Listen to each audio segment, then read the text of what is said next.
Lah Imam Ghazali ternyata waktu kumpul dengan ayahnya itu enggak lama. Ketika beliau dan saudaranya itu masih kecil, ayahnya ini meninggal dunia. Sebelum ayahnya ini meninggal, ayahnya ini datang ke rumah temannya yang dikenal orang baik, orang soleh. Kemudian beliau ngasih sejumlah harta. Saya ini bukan orang kaya, ini adalah harta yang saya miliki. Tolong saya titip kalau saya meninggal dunia nanti, kedua anak saya ini kamu didik, kamu nafkahkan harta ini untuk kepentingan mereka berdua agar mereka menjadi ulama. Saya sudah kehilangan kesempatan untuk menjadi ulama, semoga anak saya bisa menjadi seorang ulama. Akhirnya gak lama setelah itu meninggal benar ayahnya. Diambil Imam Ghazali dan saudaranya Ahmad dirawat di situ. Diajarin, dibiayai sampai akhirnya karena ini juga orang miskin, uangnya ayahnya habis. Akhirnya ini tadi yang dipesenin bilang sama Imam Ghazali sama saudaranya, "Nah, kamu tahu saya ini selama ini menafkahi kamu, total nih semua uang saya buat untuk nafkah kamu itu tinggalan dari ayahmu. Dan saya ini orang miskin, saya gak punya duit, saya orang fakir. Saya usul karena kamu tuh masih punya kesempatan, kamu masih senang belajar, kamu masuk aja ke madrasah, mungkin sekarang kayak pondok pesantren, kamu tinggal di sana. Dan nanti di madrasah itu kan kamu dibiayai semuanya. Nah, pakaian kamu dibiayai, kemudian makan kamu dibiayai, tempat tinggal kamu tuh semuanya ada. Jadi kamu belajar di sana saja."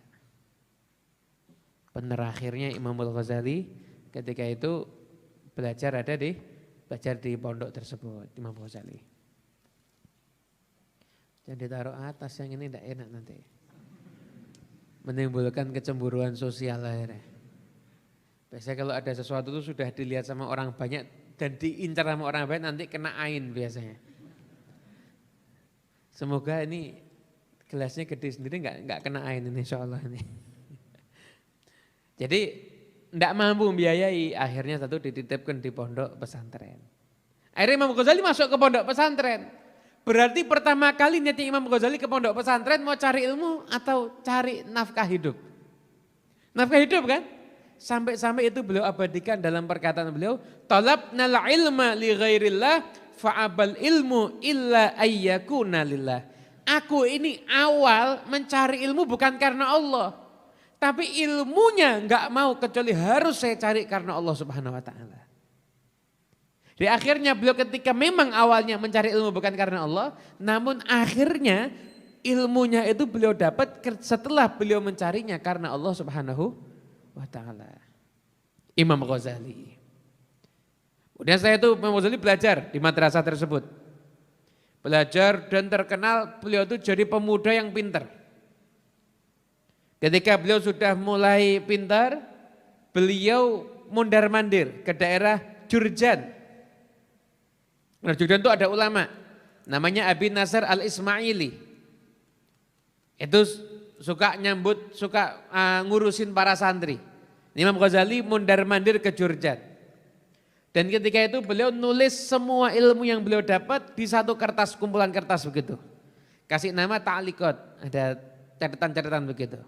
Nah suatu ketika Imam Ghazali cerita sendiri, saya ketika pulang dari Jurjan mau ke daerah Tus, maka ketika itu tiba-tiba datang pencuri. Pencuri itu ngambil semua barang saya termasuk kertas saya ini. Diambil semua sama pencuri. Ketika itu Imam Ghazali lihat nih pencuri, diambil barang saya, diikuti sama Imam Ghazali, masih kecil. Ketika diikuti sampai ke markasnya para pencuri. Nekat nih Imam Ghazali. Sampai sana bilang, "Saya minta kepada kalian, barang saya semuanya kalian ambil enggak apa-apa. Tapi kertas-kertasnya ini jangan kalian ambil. Ini kertas saya keliling kemana-mana, saya nyatet ilmu, saya taruh di situ semuanya. Barangnya kalian ambil enggak apa-apa. Toh kertas ini juga enggak bermanfaat buat kalian. Kalian balikin kepada saya, nanti hartanya sekalian kamu ambil semuanya, enggak ada masalah." Kata pimpinan pencurinya, berarti ilmu kamu semuanya di kertas ini ya? Iya, kalau gitu kamu nggak punya ilmu. Kalau kertasnya dicuri ilmu kamu juga hilang. Disindir nih sama kepala pencuri ini. Imam Ghazali akhirnya mikir, benar juga ya. Setelah sama pencurinya dikembalikan untuk tumpukan kertas itu, kata Imam Ghazali, ini nasihat buat saya tapi lewat lisannya pencuri. Saya harus belajar dan saya apalkan itu semuanya. Akhirnya Imam Ghazali setelah itu bukan menulis ilmu, menghafal ilmu. Hanya Masya Allah, Imam Ghazali itu dari mudanya aja ilmunya semuanya mau dihafalin. Semuanya mau dihafalkan. Itu kecerdasannya Imam Ghazali. Dan lihat bagaimana Allah Subhanahu wa taala itu kadang-kadang ngasih petunjuk kita nggak harus lewat hal-hal yang kita anggap sakral ya. Kadang-kadang lewat pencuri juga bisa ya. Dulu ada ulama besar, kalau ditanya sama orang guru kamu siapa? Dia jawabnya guru saya itu Wang Wong. Tahu Wang Wong? Kumbang tinja. Iya kumbang tinja Wang Wong itu ya. Bahasa Indonesianya apa Wang Wong? Pokoknya itu ya. Apa? Hama kelapa. Pokoknya Wang Wong kumbang tinja atau hama kelapa. Pokoknya itulah seorang lebih itu. Di ulama itu gurunya Wang Wong ditanya, kamu kok bisa berguru sama Wang Wong? Iya. Dulu tuh saya tuh mondok, saya tuh belajar sama guru. Setiap saya dengar pulang nggak paham.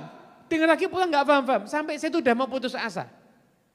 Ketika saya mau putus asa, saya jalan ke masjid, saya lihat ada Wang Wong mau naik ke kubah masjid. Di Wang Wong ini naik, udah sampai dekat atas merosot. Naik lagi, merosot lagi. Naik lagi, merosot lagi. Saya bingung, saya liatin terus. Ini Wang Wong nggak capek-capek ya, naik, merosot. Sudah nggak usah naik. Akhirnya dia masuk masjid sholat. Selesai sholat, salam, penasaran. Wang Wongnya kabarnya gimana ini? Jadi mikirin nasibnya Wang Wong, dia selesai sholat. Akhirnya setelah itu dia cepat-cepat keluar, dilihat Wang Wongnya sudah di atas. Akhirnya bukan di atas sana kok, lihat ke atas semuanya. Di atas masjidnya sana itu loh. Masa saya tunjuk ke sana kok langsung lihat sana semuanya tadi. Wang Wongnya itu sudah di atas. Akhirnya dia berpikir, nah kalau Wang Wong aja nggak kenal putus asa, akhirnya juga bisa, maka saya pun juga pasti harus bisa. Kira-kira mau belajar sama Wang Wong apa enggak ini?